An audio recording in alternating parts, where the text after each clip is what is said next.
Okay, thank you guys for coming and for listening to me speak. I wanted to first tell you a little story. Several years ago, I had a little puppy named Alora. She was very sweet and very hyper, would run around everywhere, run, jump, play, and I would take her to my parents' house and she would run around in the backyard over and over and over again in circles. One day when I was leaving with her, I opened the gate to the backyard. I tried to attach a leash and she ran straight past me, through the front yard, into the street, and into oncoming traffic. That day, she became one of the many pets that passed through my, at the time, hospital, the Pet Emergency Specialty Center, and I became one of the many owners, mothers, that witnessed their animal going through a very hard situation. I also became one of the people that my fellow technicians tried to comfort, and I realized at that time how difficult it was to be comforted in that type of situation.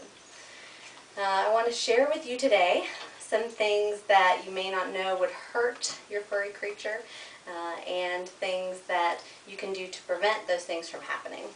The things that we discuss could possibly save you a great deal of heartache and possibly even a great deal of money. There are lots of bills that you can incur when you have a sick or injured animal, or one that is facing death. There's a big financial burden that comes along with a sick pet that can be due to a lack of pet insurance, or just the increasing cost of pet medical care these days. After 10 years of working in the veterinary field, a little plus, I have seen many animals come through and seen the way their owners have things that they have done for their pets without meaning to actually hurt them. And I've been able to work with a great group of doctors at several different practices that showed compassion not only to the pets but to the owners and helped treat them and save their lives. Let's start out. They can be harmed in many ways that can hurt them, that humans cannot be hurt. So let's look first at things that can hurt animals but cannot hurt humans. There are many things that can be ingested, like food, plants, chemicals, that would not hurt us but may hurt them. The American Society for the Prevention of Cruelty of Animals, commonly known as ASPCA, has a Poison Control Center hotline, and they have over 36 years developed a database that has helped treat animals that have ingested some sort of chemical or food or whatever, something that they've ingested that has been able to hurt them. They work 250,000 toxicity cases a year, which is about 500 cases a day. So they are more than qualified to tell us the most common things that animals can ingest that will hurt them. The first one is chocolate that we're going to talk about. As you're all having a piece of chocolate right now, we can we can look at those. So I have this nice plate of brownies here, and so these are just as delicious to them as they are to us, and so they want to eat them because they're sweet. This amount of chocolate would probably not hurt a large dog, but a small dog, it could definitely cause some issues. Usually what we'll see with chocolate ingestion is increased heart rate. It can also cause hyperthermia, which is where their body temperature raises. They can actually have seizures, and which can cause death. The greatest thing that we see in small amounts of chocolate is vomiting and diarrhea, and that can lead to some other problems. So that's why we do not give our animals chocolate. The biggest thing that can happen with chocolate, dark chocolate, like 65% cacao that you would buy like a bar at a health food store or wherever, that can actually cause the severe symptoms. And even a large dog, a 120-pound dog, can be killed just by that one bar of chocolate. Another thing that can cause some great harm are grapes and raisins, which is something that you may not think would be harmful to them. Since to us, it's, we just pop in our mouths like they're nothing. But if you throw them to your dog, or your cat for that matter, it can actually cause renal failure, and usually within 72 hours of ingestion. So definitely something that you don't want to just pop out like a treat. Here, have some grapes. Not a good idea. And so one of the other things that we can look at, onions and garlic, both of these. Something that we wouldn't normally think to give our pets in the first place, but if they happen to get up on the counter and eat your meatloaf with a bunch of onions and garlic in it, that can actually also cause some severe problems and can actually cause renal failure as well. And usually it's just like grapes and raisins within a 72-hour period. Some medications that you might not think are harmful to pets. Sometimes we look at our cats or our dogs and they look like they just don't feel well, like they might have a headache. So we think that because Tylenol, ibuprofen, aspirin, those things are good for our headaches or not feeling well, we think that it's okay to go ahead and give our animal that. And unfortunately, those things can cause liver and renal issues, and can actually cause death if given in high amounts. So definitely let's not give our animals any medications that are not specifically made to go through their liver and kidneys. Some types of toxicity occur when our animals eat something that doesn't seem at all delicious. One example is ethylene glycol, or antifreeze.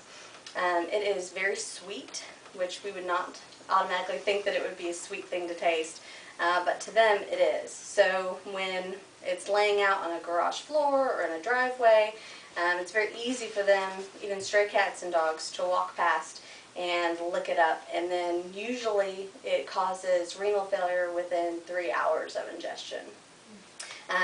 It's very fast acting, and so if you don't take them into an animal hospital to get them treatment, then usually they will die very quickly, especially without treatment.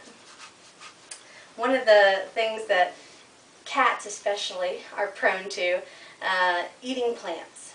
It's one of those things where you either have one or the other. You either have cats or you have plants. You can't really have both in the same house without them getting eaten. A lot of plants are very poisonous, especially around Christmas and Easter. We have our lilies or we have our poinsettias, and those can be very deadly to cats. And they, for some reason, just love to chew on them. So, usually within 2 to 4 days of ingestion, lilies can cause renal failure in cats. A lot of times what you'll see is vomiting, diarrhea, don't want to eat, and then suddenly, they're getting worse and worse and worse. And a lot of people just don't know what's happening, so they don't take their pet into the animal hospital, which, without treatment, that can cause death. Another thing that is very common that we see in dogs is rat bait toxicity. Rat bait is used widely, especially with gardeners. If you don't know that your gardener is using it, sometimes it will be more common. They'll place it outside in an easily accessible area without thinking that another animal could come along, a pet could come along and eat the rodenticide and then die. So usually within a few days you'll notice some bruising or some bleeding, usually around the mucous membrane, so eyes, ears, nose. On their bellies sometimes you'll see a lot of bruising, and then it causes internal bleeding, so over the course of a couple of weeks they can actually bleed out, and that's how they usually pass. Because there are a multitude of ways we can harm our pets without meaning to, let's go over some of the things that are pretty common that we don't even think about. Usually in the South we have a lot of cases of overexposure of one way or another, heat or cold. Especially heat in our 110-degree summers that we sometimes have. So a lot of the times we'll see heat stroke.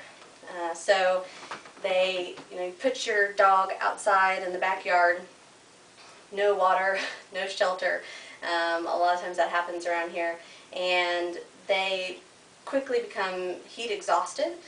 So you'll notice they don't have a very good response. You'll talk to them and they don't pay any attention to you. It looks like they're out of it. Then you'll notice vomiting, diarrhea, and then maybe some very red gums or tongue. And then over the course of a few hours, they can actually develop heat stroke. Usually around 107 degrees, their brain does not function any longer, and at that point they need to be euthanized. A lot of times you'll see seizures with that too. Very bad way to go, so it's definitely one of those things that you want to try to prevent. We also think that animals, because they don't wear shoes, they can walk on asphalt and in very hot temperatures, and a lot of the times that's just not the case. One of the things that we see a lot is very torn up pads. So their owners will take them on a 5-mile walk when it's 90 degrees outside, but the asphalt is much hotter. And so at the end of their 5-mile walk, they'll notice that there's just blood everywhere. And then they'll come in and let us know, we went on a 5-mile walk. Well, it's too hot outside to go on a 5-mile walk. Their pads are just torn up and bloody. Also, leaving your pet in a car, even when it's 70 degrees outside. You don't leave a baby in a car by itself with the windows rolled up and no air conditioner on. So there's no reason to leave a dog or a cat in a car without some sort of temperature control. Even with the windows rolled up, it can become 120 degrees in a car in a few minutes. And then over to exposure to cold, which doesn't happen a whole lot here in the South, but it can certainly happen in those northern states where it becomes below freezing very quickly. And especially animals that do not have a high fat percentage, or animals that do not have a very good fur coat that can die pretty quickly out in the cold. One of the things that happens pretty frequently that people just don't realize is when they give flea and tick control to their animals, they don't read the label. So they look at it and think, okay, it's for cats, okay, it's for dogs, and then they just put it on it without realizing how big their cat is or how big their dog is. Or even they might get the label mixed up and put cat medication on a dog or dog medication on a cat. And that can cause skin irritation, seizures, and death. So it's definitely something you want to make sure that you read and reread your labels before you even give it to your animal.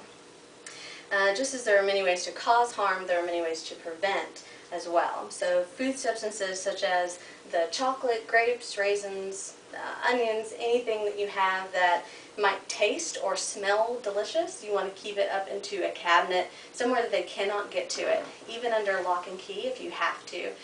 Dogs have very good sense of smell, and cats, and so they will be able to smell through a pill bottle, and because they have sharp teeth, they can get through it very easily and then dose themselves accidentally.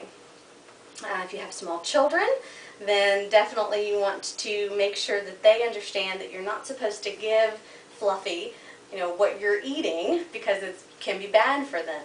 And then with many food toxicities, you can actually make your pet vomit that thing that they ate back up. You want to make sure that you probably talk to maybe the Poison Control Center or your veterinarian before you try to do it, because some things you don't want to make them vomit back up, like cleaners or harsh chemicals. But chocolate is one of the things you can make them, puke everything right back up. So if you give them a couple of tablespoons or teaspoons of hydrogen peroxide, that will actually make them vomit and can help your pet not absorb all of those things that they just ingested. And just like with food, all medications, prescriptions, recreational, whatever, we see actually a lot of marijuana dogs, especially out in San Diego, where they would come in and just be very, very lethargic. And, we have to question their owners over and over again, did your animal get marijuana? And over and over again, no, no, no, no, we never leave it out. Well, after about an hour or so, they would finally say, yes, okay, it was sitting on the counter, we didn't mean to, but they did eat it. So just be very careful with keeping anything that might seem tasty at all up and out of the way. With cats, for the Easter lilies or the poinsettias or any plants really, if you have to have them in your house, just make sure that they are in an area where the cat cannot get to them, in a room or a windowsill or somewhere where the cat can't jump up and eat them. Rat bait can be easily put somewhere where an animal cannot get it. We see it so often, and it's so sad because it can be easily prevented. There's no reason really to have rat bait in the first place, but then also to have it in an area where an animal can just come up and eat it, and then the owners may not even know about it because it's been outside, and then 2 weeks later they're bleeding out and you have no idea why. If you have a brachycephalic dog or cat, which means a smush face animal like bulldogs, pugs, like cats with the smush face, they can be more sensitive to heat and to cold, and they have sometimes breathing issues, so they can't pull in as much oxygen to help keep their systems regulated like long-nosed animals can. So just make sure that they have plenty of shelter, and usually a temperature-controlled environment is the best place to keep them. If you go outside with your pet, take them in a car somewhere, just make sure that you don't go in anywhere and leave them in a car. That's easily preventable as well. Even with the windows rolled down, it can be very hot for them and they can die very easily. One of the things that I've already touched on that we see a lot in the veterinary field is hit by cars. The thing that happened to me that I didn't think would ever happen. Make sure that you have a leash and a collar that is capable of clenching around the neck so that they can't back out of it, or if you have to have a specific type of collar, make sure it's tight enough to where if they get scared or if a car drives by and it scares them, they don't jump and pull out of it and then they're gone from you, and it's very hard to catch a four-legged animal when they're trying to run from you. So today we've discussed the various types, the various ways that we can help our pets. First we looked at common causes for pet death and illness, and then second we looked at things that can prevent these problems from happening. One of the best things that you can do if you notice that your pet is having an illness or has ingested something is to immediately call either the poison control hotline or to take your pet to a veterinarian or emergency center as quickly as you can, because waiting, it doesn't do anyone any good. It can actually cause more financial problems and can cause your pet to pass.